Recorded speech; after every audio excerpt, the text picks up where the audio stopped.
Good morning all. Myself Ravindra Punia, PGT Chemistry, Suraj School, Hivadi. Today we are discussing about chapter number 5, that is Surface Chemistry of class 12th CBSE. Surface Chemistry is a chapter which deals with the all the phenomena which are related to surfaces of the reactant. कि हम chemical reaction में जो भी reactant लेते हैं उनकी surface जब involve हो जाती है तो वो सरफेस केमिस्ट्री के अंदर आता है। तो सारी की सारी चैप्टर के अंदर जो हमें बातें करनी है वो सरफेस केमिस्ट्री से, सरफेस रिलेटेड सब्सटेंसेस से करनी है। न्यूमेरिकल पोर्शन आप पूरा पीछे छोड़कर आ चुके हैं। Second, third and fourth chapter अब पूरा थियोरेटिकल है, काफ़ी इजी और काफ़ी स्कोरिंग चैप्टर्स होते हैं। अब ये जो 5, 6, 7 चैप्टर आएंगे आपके लिए तो आसान सी थियरीज हैं, बहुत ध्यान से देखिए। सरफेस केमिस्ट्री, तो सरफेस केमिस्ट्री में हमें डील किससे करना है? द रिएक्टेंट इनके अंदर या कोई भी ऐसी प्रोसेस जिसके अंदर बल्क से ज़्यादा उसकी सरफेस का इंपॉर्टेंस, उसके बल्क से ज़्यादा उसके सरफेस की इंपॉर्टेंस है, तो वो उसे हम डील करेंगे सरफेस केमिस्ट्री के अंदर। तो सबसे पहले यहाँ पर बात आती है एडजॉर्प्शन की। तो सरफेस केमिस्ट्री में सबसे पहले अपन पढ़ते हैं एडजॉर्प्शन। एडजॉर्प्शन में क्या होता है? एक होता है एब्जॉर्प्शन, एक होता है एडजॉर्प्शन, और एक होता है जॉर्प्शन, और एक अपन बना लेते हैं डिजॉर्प्शन। एडजॉर्प्शन का मतलब क्या होता है कि कोई सब्सटेंस अपन ने लिया और उस सब्सटेंस को किसी भी लिक्विड, ये सॉलिड सब्सटेंस है, इसको किसी भी लिक्विड या गैस के अंदर छोड़ दिया। तो मान लीजिए इसको लिक्विड के अंदर डाला, तो इसको लिक्विड के अंदर इस तरीके से डिप कर दिया अपन ने। तो जैसे इसको लिक्विड के अंदर डिप किया तो लिक्विड के पार्टिकल्स इसके अंदर चले गए, साथ के साथ इसके सरफेस से भी स्टिक हो गए। ठीक है, अंदर चले गए और साथ के साथ सरफेस पे भी स्टिक हो गए। तो आप यहाँ पर 3 केसेस बनते हैं कि अंदर चले गए, इसका मतलब बल्क में जो पार्टिकल गए, सरफेस पे जो पार्टिकल गए। अब अगर बल्क में सरफेस से ज्यादा गए, अगर पार्टिकल जो एब्जॉर्ब हुए वो बल्क में ज्यादा हुए, सरफेस पर उतने नहीं हुए, तो इसे बोलते हैं एब्जॉर्प्शन, एब्जॉर्प्शन। अगर सरफेस पर कंसंट्रेशन ज्यादा है और बल्क में कंसंट्रेशन कम है या है ही नहीं, हो सकता है कई बार कि सिर्फ सरफेस, जैसे इस मार्कर को मैं पानी में डिप करूं तो इसकी जो सरफेस है वो वेट हो जाएगी, लेकिन अंदर से ये वेट नहीं होगा। तो अगर सिर्फ सरफेस पर कंसंट्रेशन है, बल्क पर नहीं है, या सरफेस पर ज्यादा है, दोनों ही केसेस को हम क्या बोलेंगे? एडजॉर्प्शन। और अगर सरफेस और बल्क की कंसंट्रेशन, लास्ट के सरफेस और बल्क की कंसंट्रेशन लगभग बराबर चल रही है, तो हम AB और AD दोनों हटा देंगे।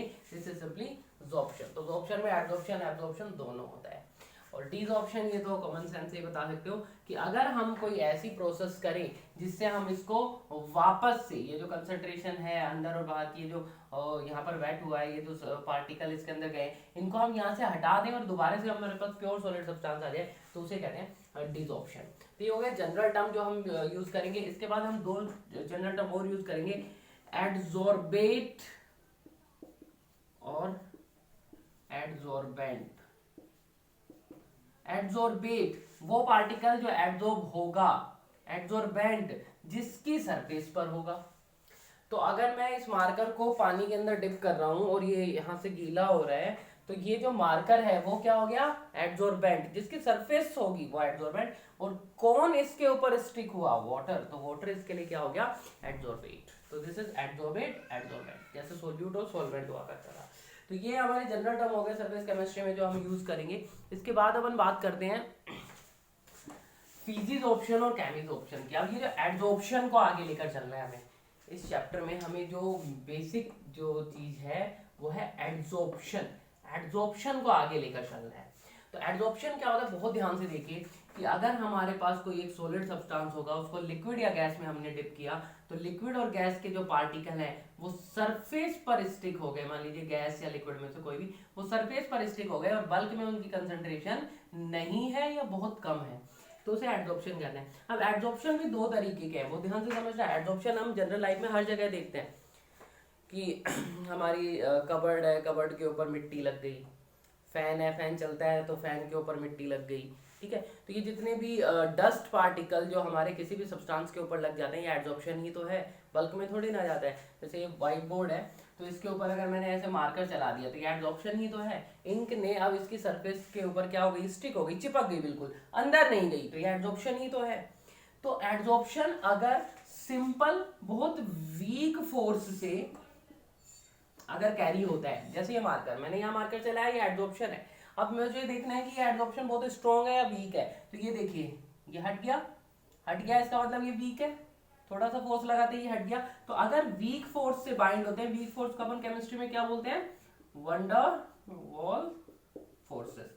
तो अगर एडजॉर्प्शन आपका वंडर वॉल फोर्स से हो रहा है तो हम इसका नाम रखते हैं फिजिजॉर्प्शन।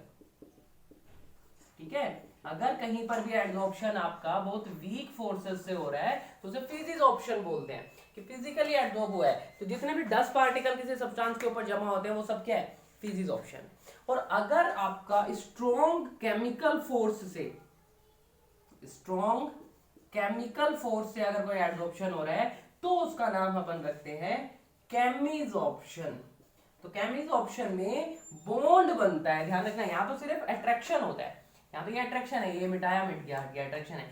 यहाँ पर क्या होता है, केमिकल बॉन्ड बनता है। और आपको पता है अगर केमिकल बॉन्ड बन गया तो उसे रिवर्स करना भी मुश्किल होता है। तो मान लीजिए यहाँ पर मैं मार्कर चलाता और ये हमेशा के लिए इसके साथ रिएक्ट करके कोई दूसरा कंपाउंड बना देता, इसे टर्निश कर देता। For example rusting of iron, iron की जब रस्टिंग होती है तो वो सरफेस पर ही तो होती है, ध्यान कीजिए, इलेक्ट्रोकेमिस्ट्री में भी पढ़ा था, तो सरफेस पर होती है। तो ये सरफेस फिनोमिना है, तो यहाँ पर भी डील कर सकते हैं हम रस्टिंग ऑफ आयरन। लेकिन रस्टिंग ऑफ आयरन फिजिकल नहीं है।